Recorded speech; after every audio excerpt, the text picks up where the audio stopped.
Welcome back to Bad Take Philly Fantasy Football Edition. Today we're going to be going over our post-week one trade fours and sell highs. We got Jeff with us. He's going to be on the channel hopefully pretty regularly. And so we're going to hit you with 6 trade fours and then 4 sell highs. And Jeff's going to start us off with the first trade four. Yeah, my first guy that I think people should be trading for this week is Chase Edmonds. Chase Edmonds didn't necessarily have a bad week. However, I do think there's room for improvement. The game was pretty low scoring with the Patriots. Patriots always have a good run defense, always have a solid defense under Belichick. And he got 16 touches, which is a good workload, but the stats showed that he was on the field the majority of the time. He was out touching Mostert, and that his opportunity count was higher than what he did last year. And last year he was a solid RB2. So I think if you're looking for a solid RB2, especially in PPR because he's good at catching the ball out of the backfield, that Edmonds is a good guy if you need extra help, depth at the running back position. He's not necessarily a star, doesn't even really have RB1 upside, but he can be a high-end RB2 at his best, and I think that he's somebody in a good offense that you could look to get in your leagues. Yeah, good pass catcher on a good offense, has a chance to score a bunch of touchdowns, and you can probably get Edmonds for closer to back-end RB2, maybe even high RB3 value. So that's a great trade for. Another trade for is going to be Trey Lance. Now, Trey Lance is someone that a lot of people were very high on coming into the season, and he put up a rather lackluster performance in week 1. However, personally, I am discounting that entire game because they played in a literal monsoon. So you can't really take away anything from what happened. So you got to give him a chance.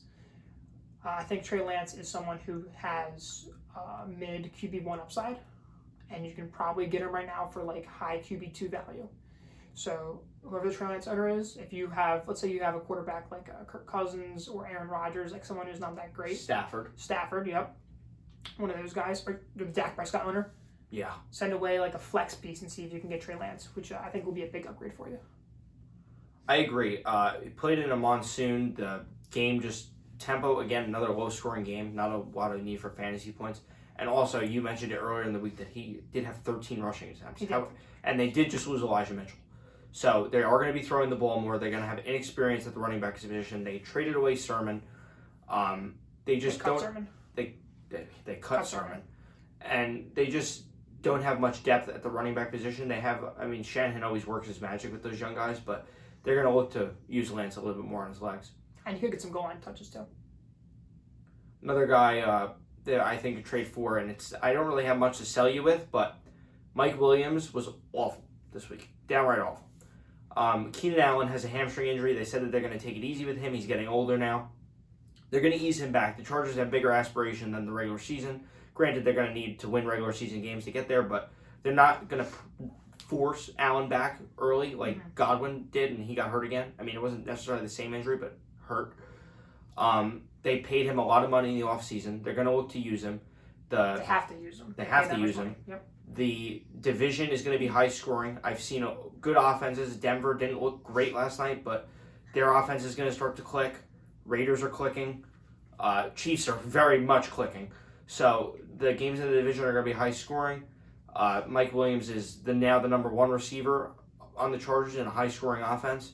He should do a lot better than a 2-point performance that he did last week in half PPR. Yeah, Mike Williams is someone you want to get before he explodes. Last year we saw that he freaking blew up in the first 4 or 5 weeks. And, he can win you weeks by himself. That's a player that I want on my team. And you have to do this now because he plays Thursday night against Kansas City, and he could very easily blow up right then and there.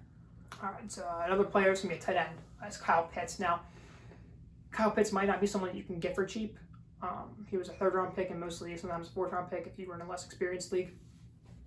Kyle Pitts is still an amazing tight end. He's still my tight end 3 for the rest of the season, and he could very easily be the tight end 1 for this overall season. He's going to get used more. I think he had 7 targets, and I caught 2 of them. That's not a good ratio. He's going to get more targets, and he's going to catch more of those targets for high efficiency yards. He's going to get touchdowns, yards, everything. He's a cheat code at the position because he's pretty much a wide receiver. I think you might be able to finesse your way into getting him for cheaper than what he was. Yeah, cheaper than like a 3rd-round pick if you're doing the draft today. especially if he has another bad week next week, then I'm all in on Kyle Pitts. Like, get this man. He's going to win leagues. They are also going to be down a lot. So they're going to be throwing the ball a lot. Next guy is Travis Etienne. Etienne, now everybody's going to go, James Robinson scored 2 touchdowns. James Robinson caught a touchdown. Everybody's got to relax. Etienne, they spent the first-round draft pick on him. They're not going to not use him. He didn't not look good when he was out there. The one ball he got absolutely popped. I lost a bet on that. But he fumbled, the ball went behind, and after the fumble, before the fumble, he was on the field for 65% of the snaps, I think it was. And after his usage went down a lot, obviously because of the fumble. But he had 2 missed touchdowns. He dropped the ball, and one ball was overthrown. He had a wide open, beautiful wheel route. What I see from that is not that he missed the touchdowns, but that Lawrence is actually looking at him in the red zone. Mm-hmm. So the touchdowns will come. The receptions will come too. The receptions are going to come too. Yep. I wouldn't be too worried about James Robinson, especially in the receiving game. He has never been a receiving back his entire career. And Etienne is just that good, and they're going to look to lean on him, and they're going to use him moving forward. Yeah, I absolutely agree. I mean, Etienne's someone that was drafted also pretty high, 4th round in most drafts. So the owner that has him is probably pretty high on him. However, in some leagues, you're going to have owners that panic, that overreact to week 1. And if you can somehow see yourself getting Etienne for low-end RB2 value, I'm all over that, especially in PPR leagues. Yeah. Our last trade for player today is going to be Ramondre Stevenson. We just recently found out that Ty Montgomery is going on IR. Huge news for Ramondre. How long does IR put you out for? 4 weeks, at least? I think so. Something like that. So he's going to be out for a while, and during that time, Ramondre is going to prove that he's better than Ramondre was one of the best-looking Patriots in the games last week, and a team of very lackluster performers. He's going to get the ball more. He's going to get the ball a lot. He's going to get receptions in the receiving game. He's not a super flashy play, but he's a good depth piece at the running back position that could have upside long term.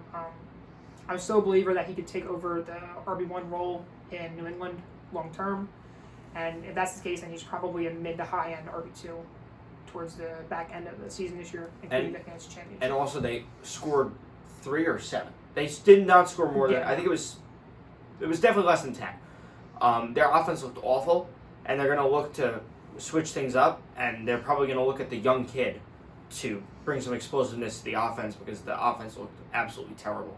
Plus, Mac Jones is having back issues, so his throwing might not be all there, so they're going to look to lean on the run game and the short pass game. All right, so those were 6 of our buy low, trade for players. Now we're heading to the 4 sell high players. If these players are on your team, I'd be trying to trade them away for a good value. We're not trading these players for no value. We're trying to get good value on these players. Our first player is Clyde EdwardsHelaire. The fact that he scored 2 touchdowns on 10 touches is insane. There was a high-scoring game. 44 points, I think, Kansas City put up. They're very good. They're not going to put up 44 points every week. Mahomes is going to throw the ball. Pacheco looked good. So he's got competition in the backfield. Pacheco actually out-touched EdwardsHelaire. McKinnon was in there, too. McKinnon was involved also. I think Clyde just got lucky with the 2 touchdowns. Kelsey's going to get his touchdowns. Juju is going to find the end zone eventually.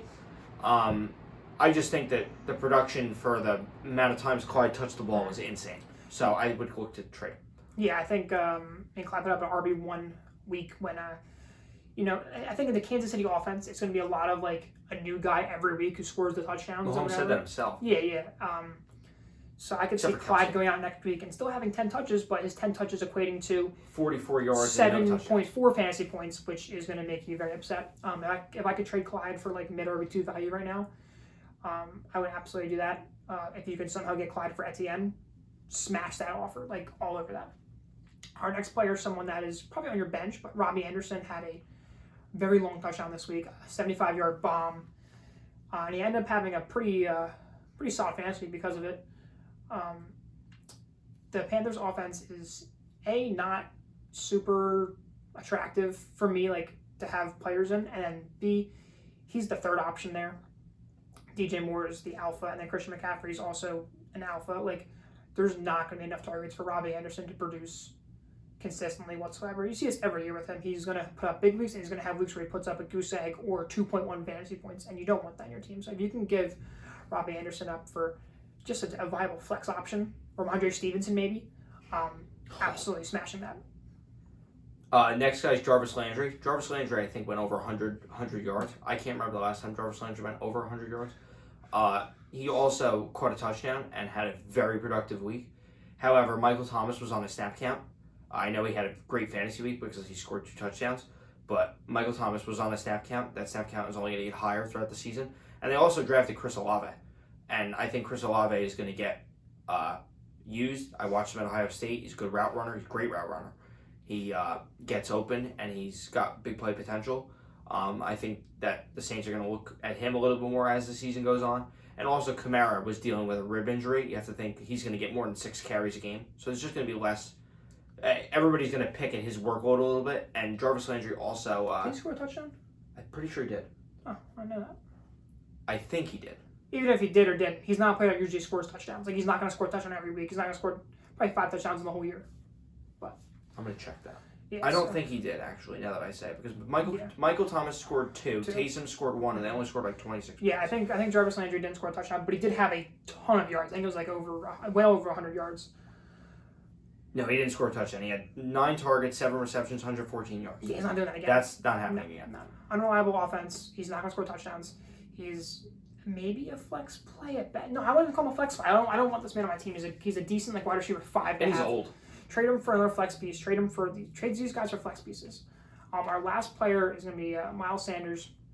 I'm an Eagles fan, obviously, so I love Miles Sanders. However, for fantasy, absolutely not. Last year, Miles Sanders scored 0 touchdowns. Most people know that. It's a very well-known stat. This year, he already scored a touchdown last week. While I would love for him to continue scoring touchdowns, I don't think that's a believable outcome. I think Miles Sanders puts up 4 touchdowns the whole year, and that's not something you want out of a running back 2 or 3 on your team. Another thing that we saw out of the Eagles, and I watched this game especially because I'm an Eagles fan, I watch very closely. The Eagles want to throw the ball. Eagles want to throw the ball a ton, even though they didn't have Jalen Hurts, I think, had 32 or 34 pass attempts, but he had 40-something dropbacks, which tells us that they want to throw the ball and not throwing it. Jalen Hurts is scrambling. So Miles Sanders is going to be another player kind of like Clyde, where he gets that 10, 12, 13 touches a game. And while he's usually pretty efficient with those touches, he never scores touchdowns. So he has a very capped ceiling in that his best game of the year was probably yesterday, or he might have one game where he scores an 80-yard rushing touchdown. That's probably going to happen too. But Miles Sanders is definitely a sell high right now. You can probably get low-end RB2 value for him all day. Get rid of him. The other thing that I learned about Miles Sanders, not really Sanders, but more the Eagles' offense, he scored a touchdown, yes, but the Eagles also had 4 rushing touchdowns, and 3 of them were not his. Mm-hmm. Gainwell, Boston Scott, and Hurts ran one in himself. And the Eagles scored 38 points. The Eagles, I know they're supposed to be good. They're not scoring 38 points a week. I'm sorry. So they scored 5 touchdowns, I want to say. I forget how they passed. Who they threw the ball to? Didn't pass one. Then how they? Yeah, we had a pick 6. Pick 6. That's right. So yeah, 4 rushing touchdowns, and he only got 1 of them. So that tells you all you have to know. Yeah, I mean, he's just not going to score that many touchdowns, and it's not what you want with a running back. So yeah, those were our buy lows and sell highs for week 1. Go make these trades. Go win your leagues. And we'll see you next week with more targets and whatever. All right. Thanks for watching.